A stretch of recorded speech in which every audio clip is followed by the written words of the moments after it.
Ayan. Kumusta? Yo, boss. Kamusta, boss? Kumusta? Unang-una sa lahat, congratulations, boss, sa grand opening mo dito sa Davao, boss. Thank you.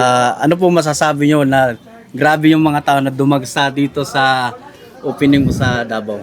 Well, sa totoo lang, no, unexpected yung nangyari na suporta ng mga Davaoeños natin dito na grabe mga boss. Hindi pa rin ako makapaniwala kung gaano kayo sumuporta kay Boss A at kay Laptop Warehouse. Sa totoo lang, tulad ng speech ko kahapon, no, wala talaga sa plano na mag-open si Boss A at ang Laptop Warehouse ng branch dito sa Davao. Pero yung nag-request kasi yung mga followers na nung pumunta kami sa Jensen recently, yung nagkaroon ng malaking lindol na tumulong kami doon. And dito kami bumaba sa Davao. Tapos dito rin kami lumipad.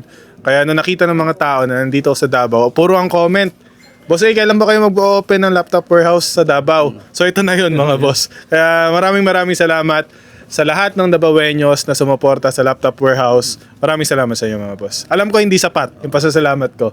At gusto ko rin humingi ng pasensya doon sa mga mahaba yung pila, na nahirapan, na sobra. Yung iba, actually, nababasa ko yung iba, alas 5, pumila, tapos natapos, parang alas 3 na ng hapon. So, grabe, no?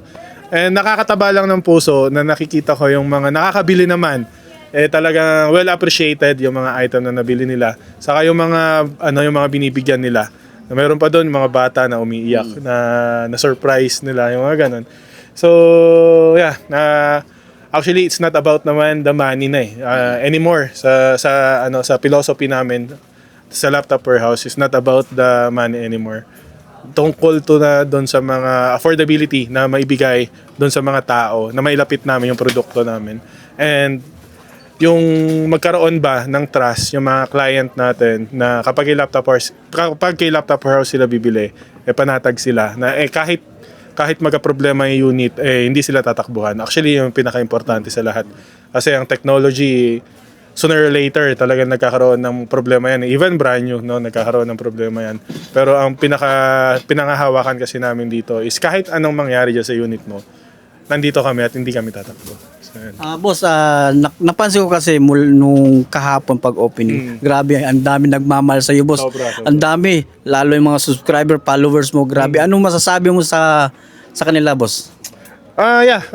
Tulad na sabi ko kanina, mga boss, alam ko hindi sapat yung pasasalamat na in words, and isusukli ko yan, makikita nyo na lang na yung always naman yung life philosophy ko na paying it forward. So lahat ng certain na amount na kinikita ng Laptop Warehouse is binabalik ko talaga sa community. So yun yung way ko ng pasasalamat sa inyo para maramdaman nyo na yung suporta na binibigay nyo sa akin ay may kinapupuntahan. So, Yung sa'yo, boss, maraming salamat, boss. thank you, no? Yes, boss. Maraming salamat din sa suporta, Yes, no? boss. Always, boss.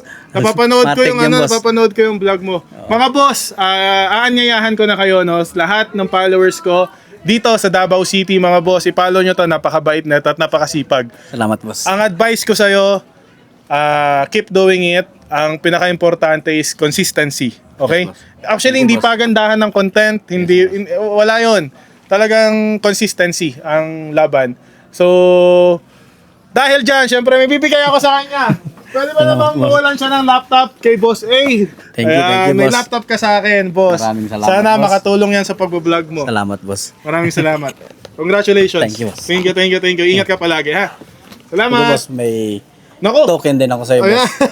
Yan, boss. Tingnan mo, boss. Ayun, no. Nabigyan tayo ni boss. Yan. Thank you. Picture type, picture. Wala akong political affiliation, pero Wala po. na-appreciate ko to.